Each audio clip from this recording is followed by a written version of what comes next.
It was February of 1984, and 25-year-old Terry Brooks had just landed. Her perfect job as the young woman with bright blue eyes and shoulder-length blonde hair backed her car out of her parents' driveway and headed west towards the Oxford Valley Mall. She glanced at her watch. Terry had always made a point of being on time, but as the brand new assistant manager of a busy and popular fast food restaurant, she now made a point of arriving a little bit early. Not so early that she got underfoot of the waitstaff, or appeared to be that. Override her manager, who was looking over everybody's shoulders at how they were doing their jobs. But Terry had only been assigned to this Roy Rogers restaurant in Bucks County, Pennsylvania, 1 week before, and so she wanted to make sure that she set a positive example as a capable, reliable manager who was friendly but also very professional. As Terry drove the 13 miles from her parents' neat house in the quiet suburb of Warminster to the busy intersection of Route 1 and Oxford Valley Road in Fairless Hills, she hardly noticed the unusually warm weather, even though it was a surprising and welcome change from eastern Pennsylvania's typical chilly winter afternoons. In fact, Terry's life recently had been so busy and so full of changes and plans that the only remarkable thing about her commute to work was that it offered her a rare 30 minutes of quiet, where she could try to organize her thoughts and prepare herself for the 10-hour shift ahead of her. It wasn't the actual work that Terry worried about. She already knew from past experience a lot about what went on inside of a restaurant. Ever since high school and right through the summers that she had spent home from college, Terry had done what most of her friends had also done, gotten summer jobs and part-time jobs as servers at local I's. But once Terry had graduated from the University of Maryland almost 4 years ago with a degree in personnel management, she had decided to parlay that real-life work experience into a corporate job that would be a step closer to a professional career in the food service industry or in human resources. So about 7 months earlier, back in July of 1983, Terry had left her longtime job as manager at a local Italian restaurant called Cucci in her hometown of Warminster and taken a job with Roy Rogers, a chain of fast food restaurants that was owned by the Marriott Corporation, one of the country's giants in the hospitality industry. Even though the move meant that Terry would be taking an initial pay cut and that she would start with the Roy Rogers team, not as a manager, but as an assistant manager, Terry did not for a minute second guess her decision to leave Cucci, because for Terry, taking charge of her life was something that came naturally when her parents divorced back when Terry was in the 8th grade. The 4 Brooks children had gone to live with their father, George Brooks, older than her 2 younger sisters and their youngest brother. Terry had immediately taken on more responsibility for her siblings, and even after her father had remarried, Terry was known to her family and friends for her dependability and her unwavering sense of purpose. As Terry's good friend, Cindy Bratney, who was a bartender at Cucci's restaurant, put it, Terry was one of the few people in their circle of friends in Warminster who had gone to college and who had come back home with a plan for going on to bigger and better things. But Terry's good looks and outstanding academic performance, along with her ambition and intelligence, was coupled with such genuine friendliness and kindness that she was more likely to inspire affection and trust than she was to inspire envy. And that was saying a lot, because in the early winter of 1984, it looked like Terry was living the kind of charmed life that everybody wants to have after finishing college. Terry had made the difficult but very smart decision to end a serious relationship that had become strained and even physically abusive. And when Terry had fallen in love again almost a year ago, it was with a 22-year-old local man who was a cook at Cucci's, but he was a hard worker, and he appreciated that combination of warmth and competence that made Terry really stand out from the crowd, turning her attention away from the road.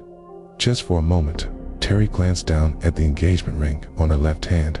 She and Scott had known within weeks of meeting each other at Cucci's that their mutual attraction would lead to more than just a casual workplace romance. And sure enough, 3 months later, Scott had asked Terry to marry him, and with a radiant smile, Terry had said yes. Since then, the couple had been busy working and saving money for their upcoming wedding, which was planned for July 14th, with Scott living at his mom's house, just 3 miles from where Terry was living with her parents.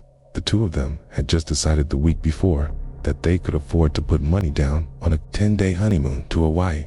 The moment the two of them had walked into the travel agency in nearby Doylestown, Pennsylvania, 3 days ago, it had been both exciting and nerve-wracking for Terry.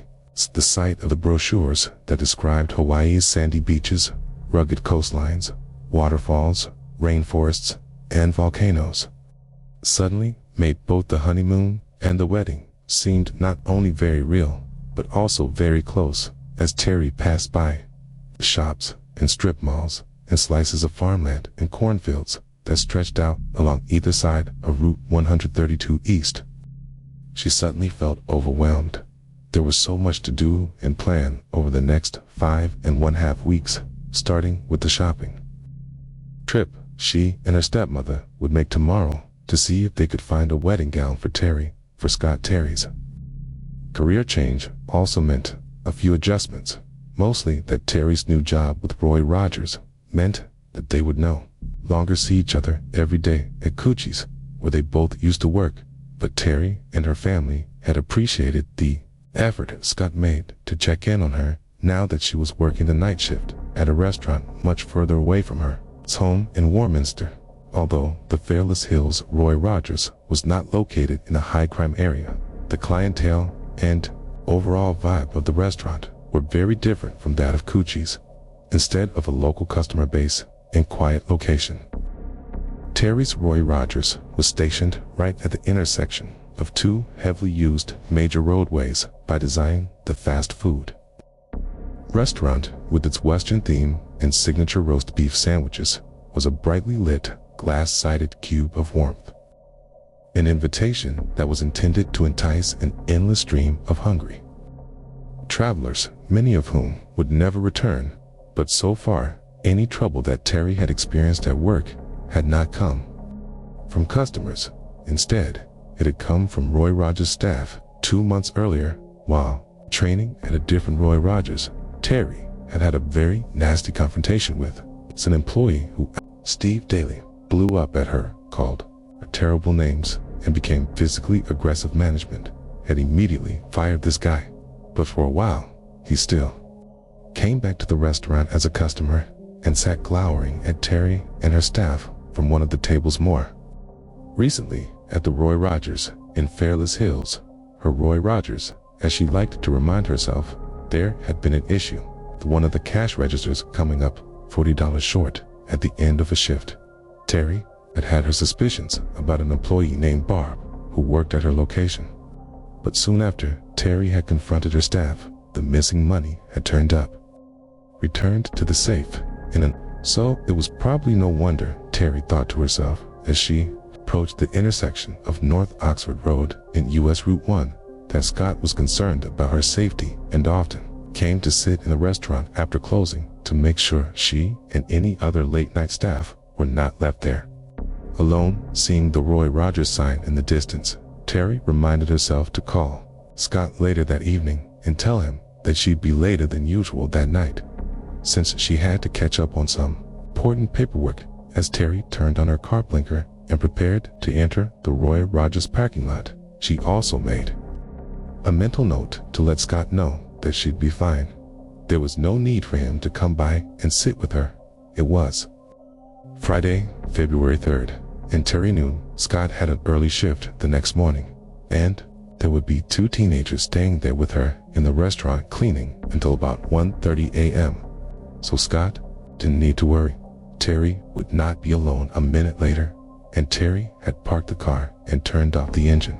As she gathered her brown purse and slipped her car keys into the pocket of her light purple jacket, she glanced at herself in the rearview mirror, straightening the collar of her Roy Rogers maroon dress shirt. Terry felt a thrill of accomplishment, and Hope she'd only been working for the Marriott Corporation less than a year, but already Terry had learned so much about running a business and being a supervisor, and even the recent challenges had given her a chance to apply some of what she had learned in college about personnel management, and those conflicts had also been good practice on how to stand up for herself and be authoritative when it came to expressing expectations and consequences. A few minutes later, her blonde hair glowing under the light spill out of the big glass windows of the wood-framed restaurant, Terry stepped up to the outer door leading into her Roy Rogers at 6:45 a.m. the next morning. Saturday, February 4th, 1984. Scott was passing by Terry's parents' house on his way to work when he noticed that Terry's car was not parked in its usual spot in the Brooks' driveway. Puzzled, Scott slowed down at 10 p.m. The night before, Terry had called him to say she'd be working late. Terry had been very busy, so their conversation was short, but Scott was sure he remembered every word correctly. Honey, don't worry about me. Terry had told him, I have some paperwork to finish tonight, but there are two other people. Coming to a sudden decision, Scott pulled his truck up to the curb. Despite the early hour, he decided to check in with Terry's parents, just to make sure Terry had made it home. Okay, the night before, hopping out of his truck and heading for the front door of the house, Scott glanced at his watch. He was probably worried for no reason, and he'd be back on the road in just a minute. And besides, even with the unplanned stop he was making, he'd still have enough time before his shift even started to enjoy a cigarette and a cup of coffee once he arrived at work. But a few minutes later, Scott was sitting down inside the Brooks kitchen, staring at Terry's parents with a stunned look on his face. Both Lizbeth and George Brooks had just checked Terry's bedroom and found that it was empty. The bed was made, and there was no sign anywhere in the house of their oldest daughter. As Terry's 51-year-old father stepped to the kitchen phone and dialed the number of the Fairless Hills Roy Rogers restaurant 30 minutes away, Scott pushed himself slowly to his feet, and he and Terry's mother Elizabeth leaned forward, straining to hear the voice on the other end of the line.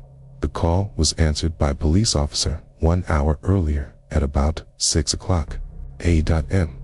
The manager of the Fairless Hills, Roy Rogers, had arrived, as he always did, on Saturday mornings to open up the restaurant and get things ready for the breakfast shift. It wasn't until Joseph Hampton reached the front door and found it unlocked that he had the first inkling that something might be wrong. There was a second inner door to the restaurant that stayed open during business hours, but locked automatically. But this outer door had to be locked using a key, and obviously someone had failed to do that. Suddenly, alert, the manager stepped inside, unlocked the second door, and turned to look at the tables and booths in the dining area. Seeing that nothing appeared to be out of order, he relaxed slightly as he stepped behind the counter with its bank of cash registers into the small rectangular prep area in meats, the entryway to the kitchen. That's when he stopped in a faint glow of light shining out from the partially closed office door. Ahead of him, the manager could just make out the shape of a human body. Terry Brooks lay on her back on the red tiled floor, dressed in a short purple winter coat, her purse and keys and scattered in the space around her. Standing there in the semi-darkness, it took Joseph a moment to recognize who she was, because Terry's head was completely wrapped in one of the big plastic bags that should have been lining the nearby trash can, and just below the bag, there was the wooden handle of a butcher knife sticking out of Terry's throat. Within minutes of receiving Joseph's frantic 911 call at 6:12 a.m., the first officers and emergency medical personnel from the Falls Township Police Department were rolling in to the Roy Rogers parking lot, lights flashing, and officers already preparing to close off the perimeter of the restaurant with yellow crime scene tape when Terry's father called Roy Rogers' restaurant that morning at about 7 a.m. His wife Elizabeth would later remember every word of the short exchange. This is George Brooks. Terry. Brooks's father, Terry, didn't come home last night. Is she okay? George's wife and Terry's fiance did not have to strain to hear the police officer's answer. No, she's not. she's been murdered. It did not take the lead. Detectives on the case very long to form a theory of what had happened inside the Fairless Hills Roy Rogers restaurant in the early hours of Saturday, February 4th, because not only was Terry Brooks dead, with no sign that she had been sexually assaulted, but also the store safe had been left wide open and more than $2,700 was missing. Two detectives, George Mitchell and Tim Steffen. That and everything else about the scene and the likely time of the murder pointed to a robbery homicide, according to early interviews with the restaurant staff. Terry had sent two teenagers who had given the restaurant its final cleaning home at about 1:30 a.m. And even though restaurant protocol required a minimum of 2 staff in the restaurant at close, and Terry had decided to stay a little longer by herself to finish her paperwork, then dressed to leave work in her coat with her purse and keys in hand. Police theorized that Terry's attacker may have waited for her outside and gained entry to the safe and money by pushing Terry back inside the restaurant. As she was leaving, if Terry had fought back, the robber may have panicked and killed her.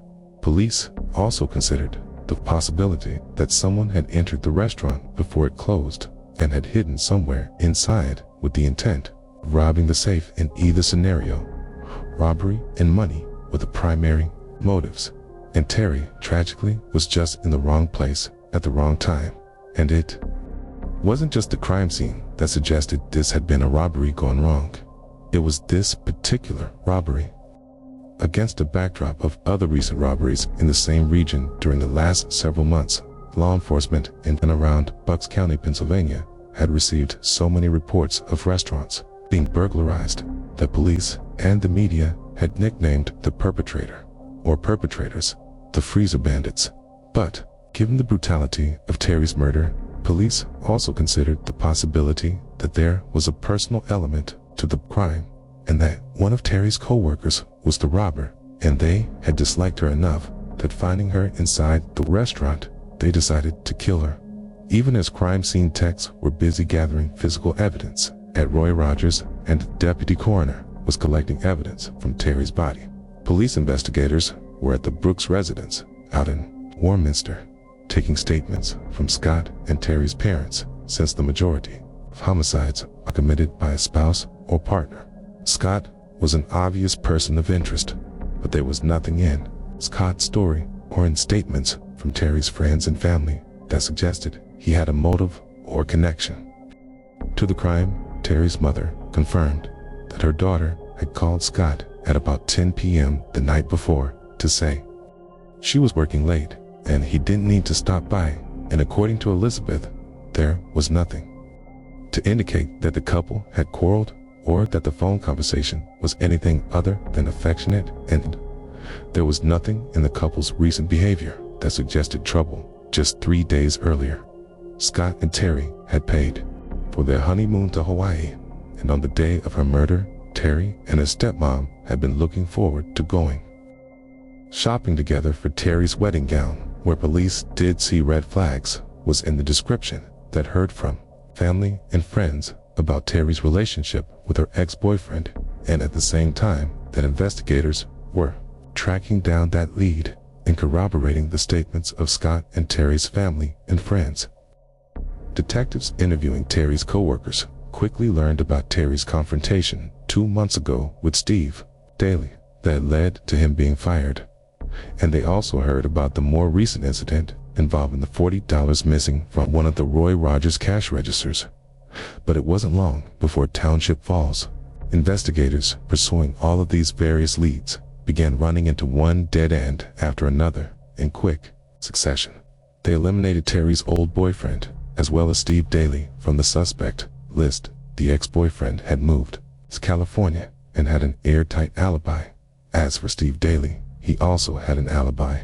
Hence, he passed a lie detector test. Another Roy Rogers employee whose fingerprints were found on the sill of the drive-through window that Terry's attacker had almost certainly used as an escape route, as well as on the plastic bag that was wrapped around Terry's head, also passed a lie detector test. And in addition to having an alibi to presence, that employee's fingerprints was explained by the fact that he had worked at the drive-through window and that he had also placed the bag wrapped around Terry's head into the trash can, from which the bag had later been removed. It wasn't until late February and early March that the investigation suddenly regained momentum.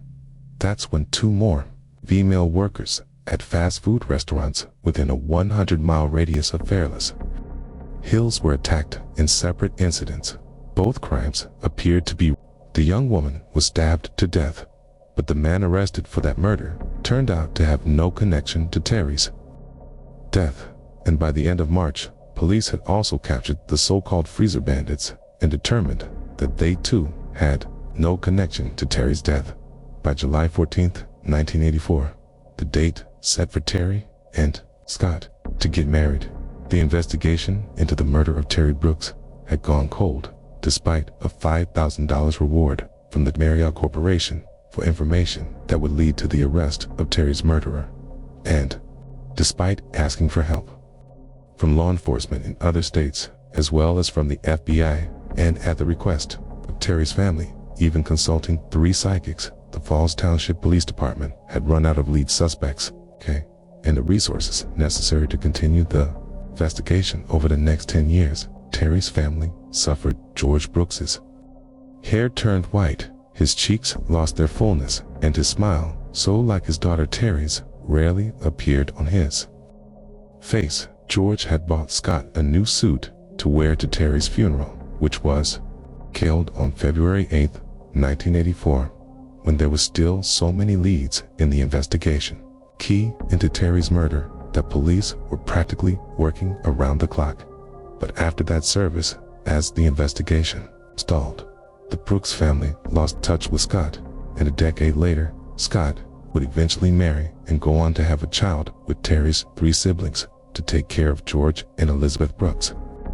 Also did their best to move forward, but they never stopped checking in with investigators to see if there was any new information about their daughter's murder. Finally, in 1990, the Brooks hired a lawyer to file a wrongful death lawsuit against the Marriott Corporation. This kind of lawsuit seeks compensation for the emotional loss of a victim's family or survivors, like lost companionship. In these kinds of lawsuits are also very hard to win. But for the Brooks, the purpose of this lawsuit was not to get money. It was to get investigators for both sides to do their own digging into Terry's murder to see if the wrongful death claim had any legal merit. In 1990, investigators for the Brooks attorney handed their report over to local law enforcement, and at some point, that report was added to the stack of documents marked Terry Brooks. That sat gathering dust in the Township Falls Police Storage Unit. But on May 22, 1998, 14 years after Terry's body had been discovered on the floor in the Fairless Hills Roy Rogers restaurant, the investigation into her murder was back in the media spotlight the day before. On the 3rd Thursday of the month, 82 well-dressed men and women could all be seen climbing the stone steps of a large Victorian brownstone located in the heart of downtown Philadelphia, Pennsylvania. Each person entering the Old City Tavern wore a distinctive red, white, and blue rosette pinned to their chest, and each one was a member of Tazacid, a member of a very select group of crime investigators who were well known in law enforcement circles, but unknown to the general public. This was a regular meeting of the Viaduct Society, a unique crime-fighting organization co-founded 8 years earlier by 3 nationally recognized forensic investigators named after Eugene V. Duck Society, a French detective who is considered the father of modern crime investigation. Its members select and review cold cases brought to them by law enforcement agencies, offering fresh perspectives that might help kickstart a stalled investigation. On the agenda for that cool and cloudy Thursday afternoon was a 1-hour slideshow by Falls Township Police Sergeant Wincloud that would present all the evidence police had gathered during their failed 1984 investigation into the death of 25-year-old Terry Brooks. Sergeant Cloud had recently been promoted by the township's new police chief to head up the department's detective division. At the same time, Chief Ari Coney had also ordered Sergeant Cloud to start reviewing cold cases in the first case. On that list was Terry Brooks. So, after the V. Duck Society members, one for every 82 years of Eugene V. Duck's life, had finished their formal lunch and were waiting for dessert, a very nervous Detective Cloud stepped up to the podium at the front of the grand dining room, a slide projector on the table next to him, the large silver projection screen behind him, and over the next 60 minutes. V. Duck Society investigators saw images of the 90 pieces of physical evidence and canned pictures that had been collected from the Fairless Hills Roy Rogers, where Terry had been killed. These slides included fingerprints, Terry's blooded purple jacket, the butcher knife sticking out of her throat, the contents of her purse scattered across the floor around her, the defensive wounds on Terry's hands and arms, the drive-through window where the murderer had fled the scene of the crime, and the picture of the blood and tissue assumed to be that of her attacker that had been scraped from underneath Terry's fingernails back in 1984 when Terry was killed. An examination of that blood and tissue would not have revealed the identity of the killer. But since then, a lot had changed in forensic science, and now, in 1998, if police could find a suspect whose DNA profile matched a DNA analysis of those samples, police would have the breakthrough on this case that they needed. But first, they needed to find that suspect when the presentation was over. Members of the V. Duck Society had harsh words for the original team that investigated Terry's murder. It wasn't that the detectives back in 1984 weren't working night and day to solve a case that had produced enough statements to fill 3 large cardboard boxes. The problem, according to forensic psychologist Richard Walter, was that investigators had misinterpreted the crime scene. Instead of focusing on the robbery angle right from the start, detectives should have been focusing on the extreme violence of the murder itself, putting down his fork and pushing aside his plate of thick, crusted apple pie. One of the 3 founders of the V. Duck Society went on to tell Sergeant Cloud that even though the case was 14 years old, the murder itself had already revealed a great deal of information about the killer. But police would need to begin the whole investigation over from scratch, starting with the DNA analysis of the tissue sample collected from under Terry's fingernails. And then, Dr. Walters told police, over the next 4 months, 32-year-old Falls Township Detective Nelson Whitney took the lead on the new investigation into the Terry Brooks homicide, ordering a complete DNA analysis of blood, hair, and tissue samples found at the crime scene. Then, with the help of the V. Duck Society and a profile of the killer developed by Richard Walter, investigators re-interviewed Terry's parents, former co-workers and friends of Terry who had not been interviewed during the first investigation. Investigators also combed through the funeral register that listed the names of people who had attended Terry's memorial service back on. 1 month later, early one morning in October of 1998, Detective Nelson sat in an unmarked police car, staking out a modest home that had become as familiar to him as his own house. It was trash day, and Detective Whitney had already seen the residents of this particular house put their bag of trash out at the curb. The detective also knew that the moment they dropped it there, by the street, whatever was inside that bag was no longer considered their own private property. Instead, anyone who wanted to rummage around in that trash, or take something out of the trash and keep it, was legally free to do so. The investigator tensed when he heard the rumble of the garbage collection truck coming down the road behind him. Watching the truck in his rearview mirror, the young detective put his hand on the inside handle of the driver's side car door, and as soon as the garbage truck slowed to a stop and one of the workers hopped down and picked up that bag of trash in front of the house that Detective Whitney had been watching, the detective was out of his car and across the street. By prior arrangement with the garbage collection company, the detective took the bag directly from the gloved hand of the sanitation worker, carried it back to his car, tossed it into the trunk, jumped inside the car, drove off to the Falls Township Police Station. With any luck, that bag of trash would contain a DNA sample from their suspect that would line up with the DNA of the tissue collected 14 years earlier from Terry's dead body, and sure enough, a smear of saliva scraped off the butt of one of the discarded cigarettes inside that trash bag would turn out to be a solid match. On the evening of February 4th, 1998, on the 14th anniversary of Terry's murder, police knocked on the door of the house where the suspect lived based on the new information police had learned from Terry's friend Cindy, coupled with the information the pulpidine directly from the suspect over the course 6 hours. Years of reconstruction is a need hours enough for ensure what happened to Terry Brooks Hills as Terry drove to work on the evening of Friday, February 3rd, 1984. She thought about her conversation the week before with her good friend Cindy. At the time they had talked, Terry had been so distressed that she practically broke down in tears, but now, a few days later, while Terry still felt upset, she also felt like she knew what she had to do to make things right. It wouldn't be easy, but as Terry was learning very quickly, she just needed to accept that other people were not always going to agree with or welcome every decision she made. By the time Terry had pulled into the parking lot of the Fairless Hills Roy Rogers, she told herself it was time to stop worrying and turn her attention instead to the work shift ahead of her. A few minutes later, entry in, Terry was stepping out of the foggy darkness into the brightly lit and cheerful interior of the restaurant, and after that Terry didn't have time to worry, even if she wanted to, because the next 8 hours flew by, first in a rush of food orders and the clatter of plates and silverware. Then, after the restaurant closed to the public, in the bustle of staff cleaning up and getting ready to leave for the late night. By the time Terry had locked the glass doors behind the two-person cleaning crew that left at 1:30 a.m., she had almost finished with her paperwork, and a half hour after that, and Terry was more than ready to go home. It had been a long day and night, and she was looking forward to sleeping late that morning.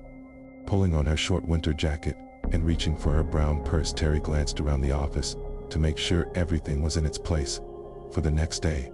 But just when Terry was about to turn out the office light and leave, she stopped, sure that she had just heard a knock on the front door of the restaurant. Slipping her purse over her shoulder and gripping her set of keys in her free hand, Terry stepped through the kitchen prep area so she could peek out into the parking lot.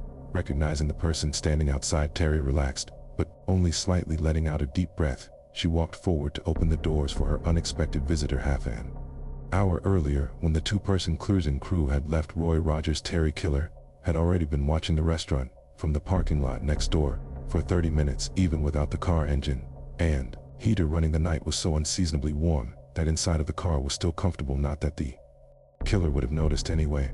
There were more important things to think about, like how Terry deserved everything that she had coming to her. Seeing her lock the door behind the two teenagers and wait on disappear back into the dimly lit kitchen area, the killer reached over to the pack of Newport lying on the passenger seat. There was just enough time for one more cigarette. A.M. The killer had left their vehicle and therefore was knocking on the front door of Rogers.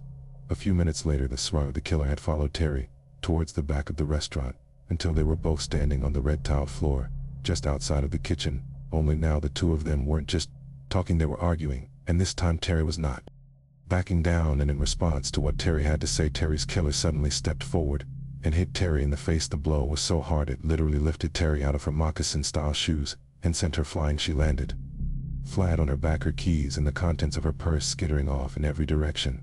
And that was just the beginning. Once Terry was on the floor, her attacker straddled her body and began choking her and pounding her head against the floor. Then the killer reached up to grab a 7-in-long butcher knife from one of the tables above them. The autopsy report later showed that Terry would suffer not one, but several fatal injuries, in addition to brain hemorrhage, a broken bone in her throat, and a crushed voice box. Terry would be stabbed 20 times in the face, neck, and torso, as well as beaten with a length of lead pipe.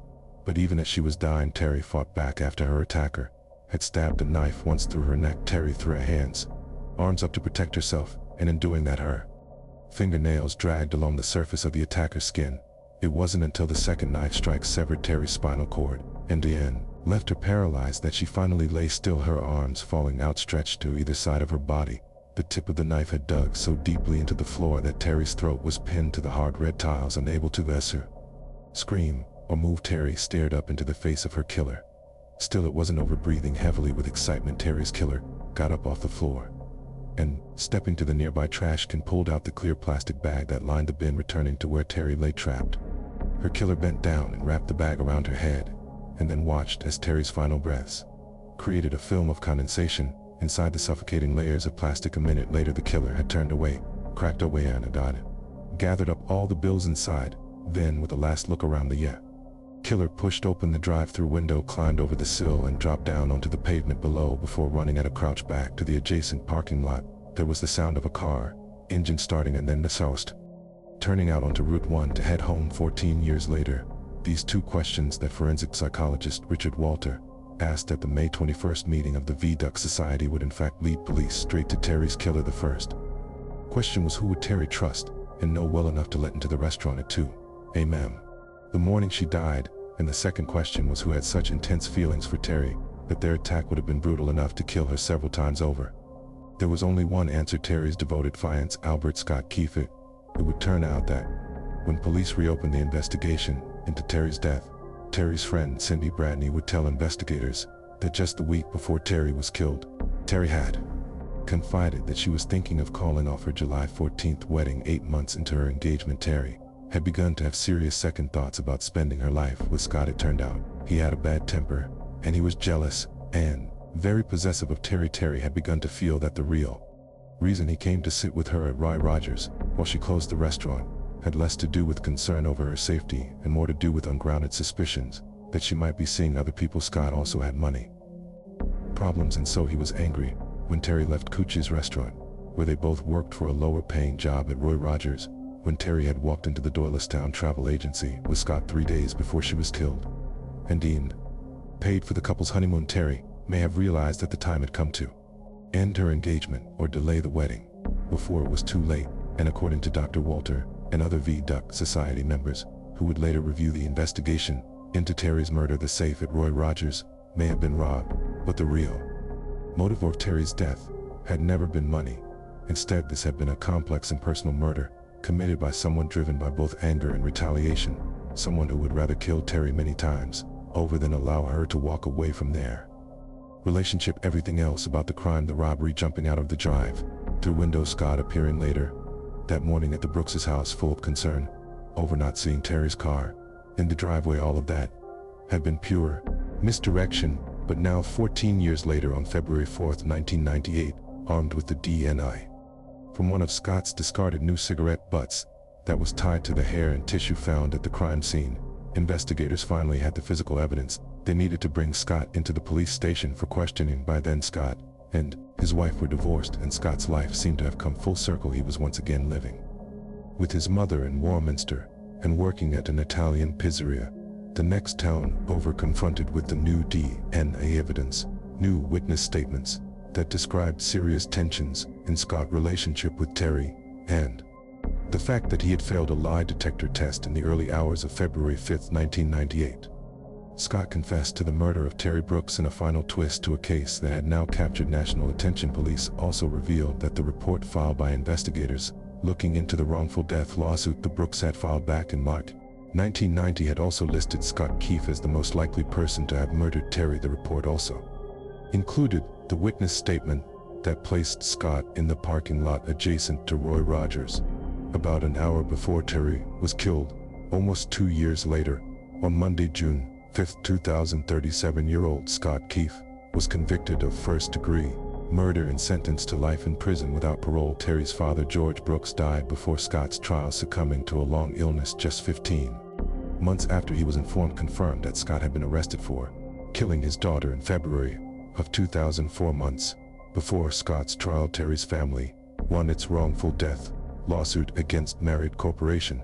The $675,000 settlement was divided between attorneys and Terry's estate.